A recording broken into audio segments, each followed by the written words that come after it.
হ্যাঁ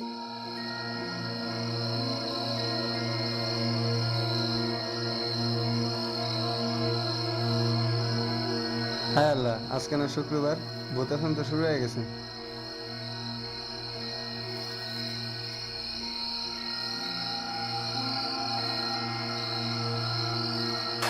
Boot FM, the night comes alive with Graminphone.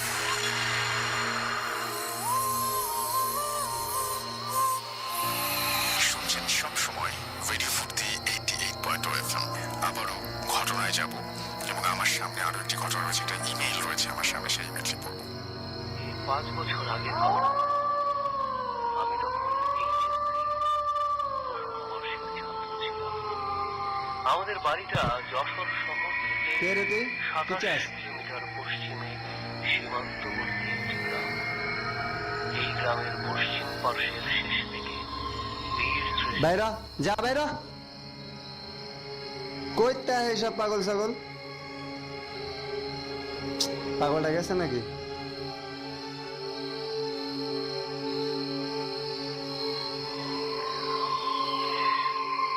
আমাদের গ্রামে অতি প্রাচীন কাল থেকেই একটি কবরস্থান আছে, যা প্রায় 20 একর জায়গা জুড়ে বিস্তৃত।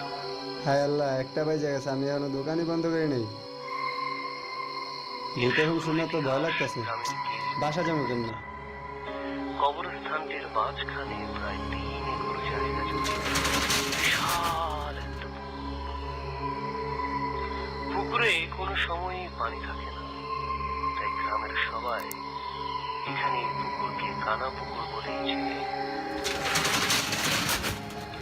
এই পুকুরটার চারপাশ কেন্দ্র করে গড়ে উঠেছিল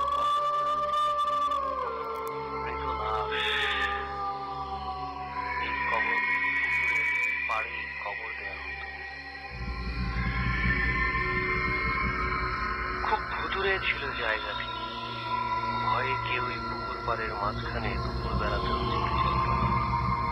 যদিও পুরোটাই ছিল শুকনো কটকটে, এক ফোঁটা পানিতে ছিটে ফোটাও ছিল না সেখানে।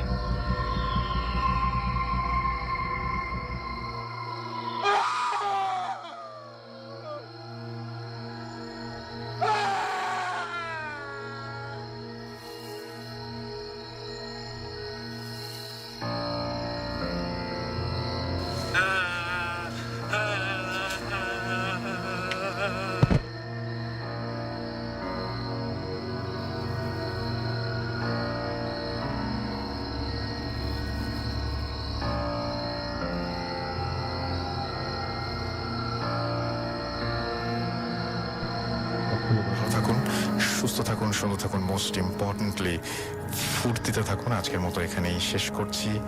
টাটা।